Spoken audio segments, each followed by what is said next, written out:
నేపాల్లో వరద బీభత్సం సృష్టించింది. మృతుల సంఖ్య 392కు పెరిగింది. 30 దేశాలకు చెందిన 1500 మంది గల్లంతయ్యారు.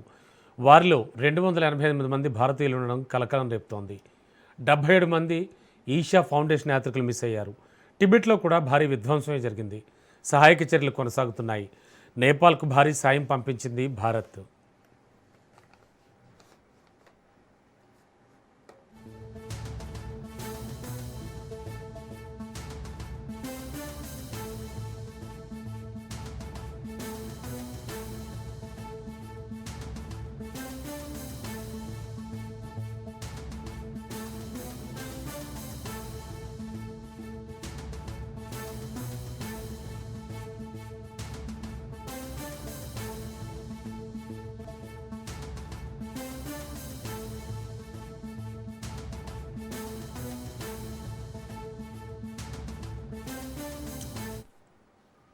నేపాల్లో ఎక్కడ చూసినా వరద విధ్వంసక దృశ్యాలే దర్శనమిస్తున్నాయి. తాజాగా వెలుగులోకి వచ్చిన వీడియోల్లోని దృశ్యాలన్నీ మరింత భయానకంగా ఉన్నాయి. రసువా జిల్లాలో కొన్ని అడుగుల ఎత్తున మొదలైన వరద బురద ప్రవాహం పోటెత్తి దిగువకు ప్రవహించి పలు జిల్లాల్లో బీభత్సం సృష్టించింది. పలు భవనాలు పీక మేడల్లా కూలిపోయాయి. వాహనాలు కాగిత పడవల్లా కొట్టుకుపోయాయి. పరిగెత్తుతున్న ప్రజలను వరద కమ్మేసింది. జంతువులు, చెట్లు ఈ వరదలో కలిసిపోయాయి. భూకంపంతో మంచు, రాళ్లు, శిథిలాలు కొట్టుకొచ్చి లిండే నదిలో ప్రవాహానికి తాత్కాలికంగా అడ్డుపడ్డాయి. అడ్డంకి తొలగిపోగానే అది ఉప్పెనై భారీగా వరదై బురద దిగువకు పోటెత్తింది. అది భోటెక్కువసి త్రిశూలి నదుల ప్రవాహాన్ని బీభత్సం చేసింది. టిబెట్లో కూడా వరద భారీ విధ్వంసాన్ని సృష్టించింది. భవనాలకు భవనాలే నేలమట్టమయ్యాయి.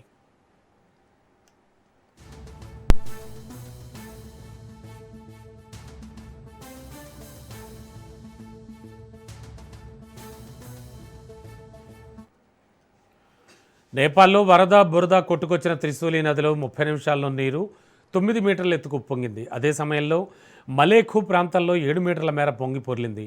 వర్షాల తీవ్రత లేకపోయినా అకస్మాత్తుగా నీరు విడుదల కావడంతో పలు గ్రామాలు, పట్టణ ప్రాంతాలు జల సమాధయ్యాయి. వరద బురద ముంచెత్తడంతో మధ్య నేపాల్లో 35 వంతెనలు, 45 సస్పెన్షన్ వంతెనలు, 40 కిలోమీటర్ల మేర రోడ్లు ధ్వంసమయ్యాయి. ఖాట్మాండూను ఇతర ప్రాంతాలతో కలిపే రహదారి తీవ్రంగా దెబ్బతింది.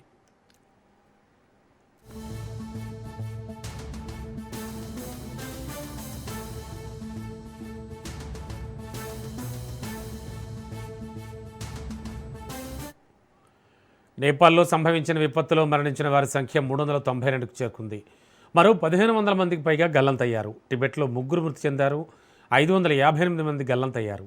నేపాల్లో 288 మంది భారతీయుల జాడ తెలియడం లేదని భారత విదేశీ వ్యవహారాల శాఖ వెల్లడించింది. ఇందులో తెలుగు వాళ్ళు కూడా ఉన్నారు. మరో 200 మంది టిబెట్ భూభాగంలో చిక్కుకుపోయారని తెలిపింది.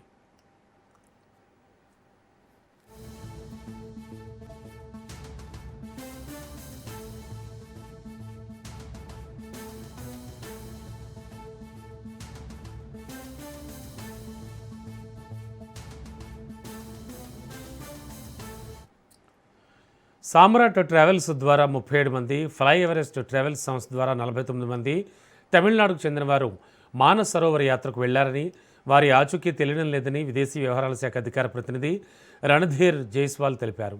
ఇప్పటిదాకా 84 మంది భారతీయులను సురక్షిత ప్రదేశాలకు చేర్చామని భారత విదేశీ వ్యవహారాల శాఖ వెల్లడించింది. ఇందులో త్రిశూల్ విద్యుత్ ప్రాజెక్టు వద్ద పనిచేసే 63 మంది ఉద్యోగులున్నారు. ఇక 27 మంది విదేశీ పర్యాటకులను సహాయక సిబ్బంది రక్షించారు. వారిలో 11 మంది భారతీయులున్నారు.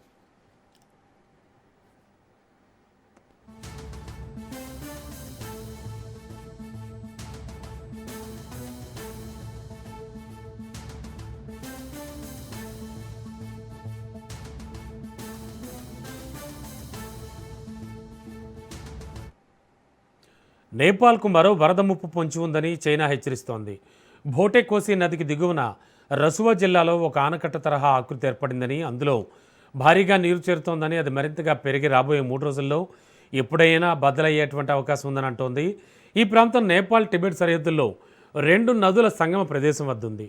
భోటెకోసి అలాగే త్రిశూలి నదీ తీరాలకు ప్రజలు దూరంగా ఉండాలని, తాము తిరిగి చెప్పే వరకు సురక్షిత ప్రాంతాలను వదిలి రావద్దంటూ నేపాల్ ప్రభుత్వం అప్రమత్తం చేసింది.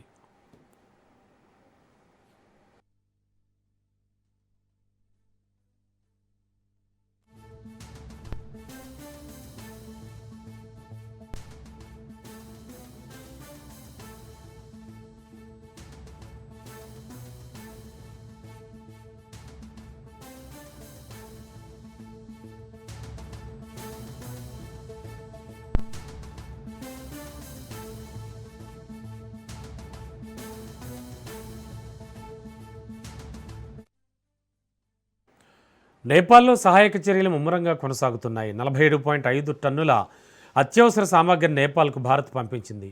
విపత్తు పరిస్థితిపై విదేశీ వ్యవహారాల శాఖ మంత్రి జైశంకర్ సమీక్ష జరిపారు.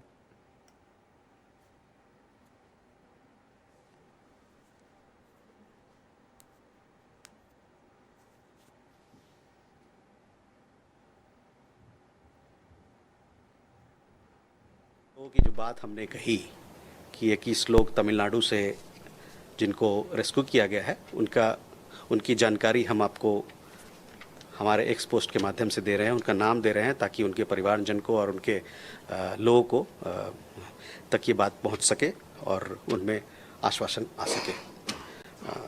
जो जो हमारे पास अपडेट आएगा हम आपको बताते रहेंगे। हाँ प्रणय, डेथ फिगर्स के बारे में क्या कोई कंफर्मेशन हुआ है? क्या उसमें कोई इंडियन है, इंडिया नेपाली साइड में भी और चाइनीज साइड में भी?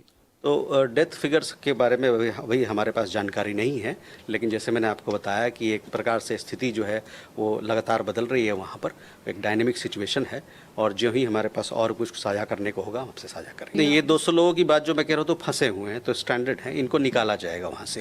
कुछ लोग हो सकता है कि वहाँ लापता हों, जिसके बारे में पूरी जानकारी हमारे पास नहीं है। हम लोग भी इस पर एक गणना कर रहे हैं, लोगों से बात कर रहे हैं ताकि और उस पर भी कोई जो हमारे पास अपडेट होगा उसके आपको हम साझा करेंगे। So we have no way. Within the hour, we informed all the embassies of these countries, both in India and Nepal, and we've been active in this, but there is really nothing much. At 9:05, we received a message from the group leader, who is Aishanga Praveen, who's been with us. At 9:05, he sent a message that they have arrived at the immigration. So after that, this happened at 9:14, and Praveen, who was leading the team, who has been with us for more than 2 decades, is a full-time Ishanga with us, and we noticed that his Nepal phone did not come active through the if he had crossed over, his Nepal phone should have come active, it did not come.